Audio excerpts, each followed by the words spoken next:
কলকাতার বুক চিরে বয়ে চলা হুগলি নদীর কালো জলে আজ এক অদ্ভুত গুমট নিস্তব্ধতা। হাওড়া ব্রিজের ওপর দিয়ে মাঝে মাঝে দু একটি ট্রাকের সাইরেন বেজে উঠছে, কিন্তু এই শহরের আসল আত্মায় আজ আর কোনো গগনবিদারী হুঙ্কার নেই। একসময় এই শহরের অলিগলি থেকে ব্রিটিশ সাম্রাজ্যের ভিত কাঁপানো স্লোগান উঠত, কলেজ স্ট্রিটের কফি হাউসের ধোঁয়ায় একদিন বিপ্লবের জন্ম হতো। কিন্তু আজ সেই কফি হাউসের টেবিলে বসে থাকা দাদাবাবুদের চোখে মুখে কোনো বিপ্লবের আগুন নেই। আছে কেবলই এক মেকি বুদ্ধিবৃত্তিক অহংকার আর সেফ সাইডে থাকার কাপুরুষোচিত হিসাব নিকাশ। যদি কোনোদিন ভারতের বুকে নয়াদিল্লির স্বৈরাচারী সিস্টেমের বিরুদ্ধে কোনো আসল রক্তক্ষয়ী গণ অভ্যুত্থান বা রেভলিউশন শুরু হয়, তবে একটি চরম এবং রূঢ় সত্য আপনি নিশ্চিতভাবে লিখে রাখতে পারেন। সেই বিপ্লবের ময়দানে সবার শেষে এসে দাঁড়াবে কলকাতার এই দাদাবাবু মেজরিটি। তারা রাজপথে নামবে না, তারা ব্যারিকেড ভাঙবে না, তারা তাদের শীতাতপ নিয়ন্ত্রিত ড্রয়িং রুমে টিভির লাইভ দেখবে। তারা অপেক্ষা করবে 100% কনফার্ম হয়ে যখন তারা বুঝবে যে হাওয়া বদল হয়ে যাচ্ছে, যখন তারা দেখবে স্বৈরাচারের পতন নিশ্চিত, ঠিক তখনই তারা ইস্ত্রি করা পাঞ্জাবি গায়ে জড়িয়ে বিপ্লবী সেজে রাস্তায় নামবে। এমনটা নিশ্চিত না হওয়া অবধি তারা কিছুতেই এক চুল নড়াচড়াও করবে না। এটাই এখনকার কলকাতার নব্য বাবু কালচার। এই ডরপোক মেরুদণ্ডহীন এবং সুবিধাবাদী মানসিকতাই আজ পশ্চিম বাংলাকে আক্ষরিক অর্থেই ভারতের রাজনৈতিক মানচিত্রে এক প্রান্তিক কোণঠাসা জনপদে পরিণত করেছে।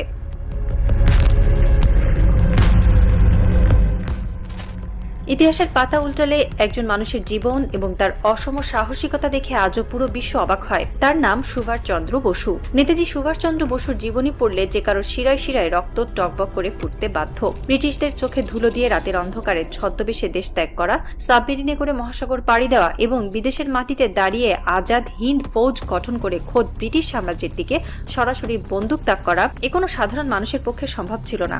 কিন্তু আজ একটি অত্যন্ত রূঢ় ভূ রাজনৈতিক এবং মনস্তাত্ত্বিক সত্য আমাদের স্বীকার করতেই হবে। সুভাষচন্দ্র বসুকে নিয়ে পড়লে অবাক হতে হয়।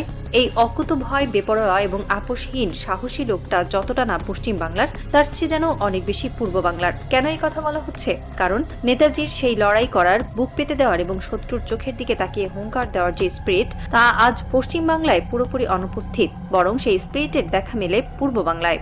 1971 সালের মুক্তিযুদ্ধ থেকে শুরু করে 2024 সালের জুলাই আগস্টের ছাত্র জনতার রক্তস্নাত গণ অভ্যুত্থান বাংলাদেশের মানুষ বারবার প্রমাণ করেছে যে তারা বুলেটের সামনে পিছু হটে না। তারা যখন দেখে রাষ্ট্রযন্ত্র স্বৈরাচারী হয়ে উঠছে, তখন তারা সেফ সাইড খোঁজে না, তারা সোজা রাজপথে নেমে আসে। কিন্তু পশ্চিম বাংলার বর্তমান প্রজন্মের ভেতরে নেতাজির সেই ছায়া বা স্পিরিটের এক বিন্দু আর অবশিষ্ট নেই। তারা নেতাজির ছবি নিয়ে পুজো করে, কিন্তু নেতাজির আদর্শ বুকে ধারণ করে স্বৈরাচারের বিরুদ্ধে রুখে দাঁড়ানোর সাহস রাখে না।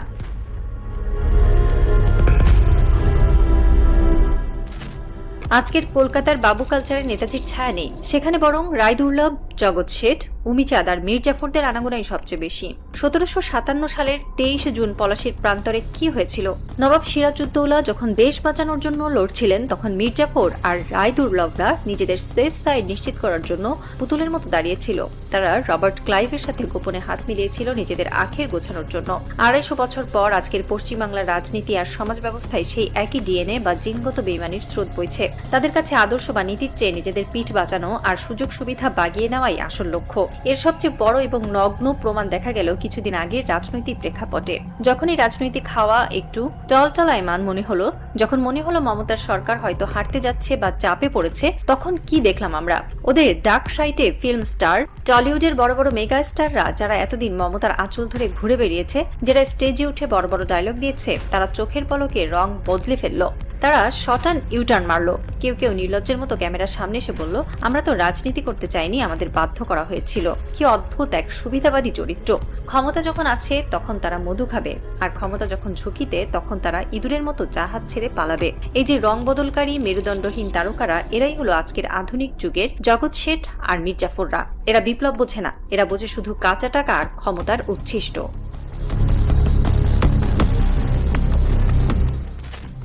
এই সুবিধাবাদী সেফ সাইডে থাকার প্রবণতা কি শুধু বাংলার ভেতরে সীমাবদ্ধ? মোটেও না। এই ডরপোক বা ভীরু মানসিকতার কারণে আজ পুরো ভারতবর্ষে পশ্চিমবাংলার মানুষকে বাকি ভারতীয়রা খুব একটা পছন্দ করে না। এটি একটি অত্যন্ত রূঢ় কিন্তু বাস্তব সত্য। দিল্লির সাউথ ব্লক, গুজরাটের ব্যবসায়ী, পাঞ্জাবের কৃষক কিংবা মহারাষ্ট্রের রাজনীতিকরা, তারা পশ্চিমবাংলার এই বাবু কালচারকে অত্যন্ত তাচ্ছিল্যের চোখে দেখে। কেন? কারণ বাকি ভারত দেখেছে যে এই রাজ্যের মানুষের কোনো রাজনৈতিক স্থিরতা বা মেরুদণ্ড নেই।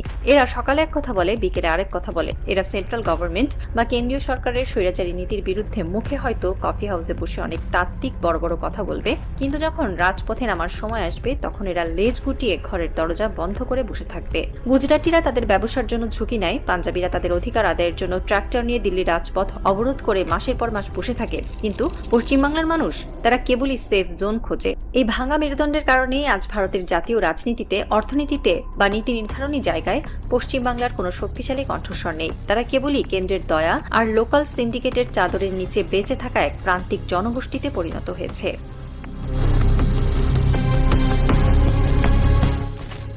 যদি ভারতের বুকে কোনোদিন সত্যিকারের গণ অভ্যুত্থান হয়, যদি তরুণ প্রজন্ম, কৃষকেরা এবং সাধারণ খেটে খাওয়া মানুষ দিল্লির স্বৈরাচারী কর্পোরেট দোষণকারী সরকারের বিরুদ্ধে এক হয়ে দাঁড়ায়, তখনই কলকাতার দাদাবাবুরা কি করবে? তারা হয়তো প্রথম দিকে এই আন্দোলনকে উগ্রবাদ বা বিশৃঙ্খলা বলে আখ্যা দেবে। তারা তাদের নিউজ চ্যানেলগুলোতে বসে এই আন্দোলনের খুঁত ধরবে। কিন্তু যেদিন তারা দেখবে যে দিল্লির তখ্ত সত্যি টলমল করছে, সেদিন তারা বুঝতে পারবে যে ক্ষমতার পালাবদল 100% কনফার্ম।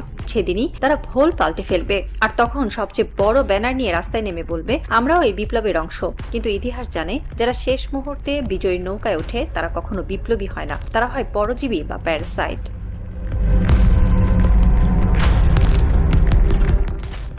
হুগলি নদীর ওপর দিয়ে বয়ে যাওয়া বাতাস আজ যেন এক দীর্ঘশ্বাসের গান গাইছে। ফোর্ট উইলিয়ামের প্রাচীরে বা রায়সিনা হিলের সাউথ ব্লকে হয়তো আজ কারো চোখে ঘুম নেই। পুরো উপমহাদেশ জুড়ে আজ এক বিশাল রাজনৈতিক পরিবর্তনের হাওয়া বইতে শুরু করেছে। একটি রাজনৈতিক এবং মনস্তাত্ত্বিক থ্রিলার আজ তার সবচেয়ে চরম এবং শ্বাসরুদ্ধকর ক্লাইম্যাক্সে এসে দাঁড়িয়েছে। দাবার বোর্ডে চারপাশের রাষ্ট্রগুলো তাদের কিস্তিমাতের চাল চেলে দিয়েছে।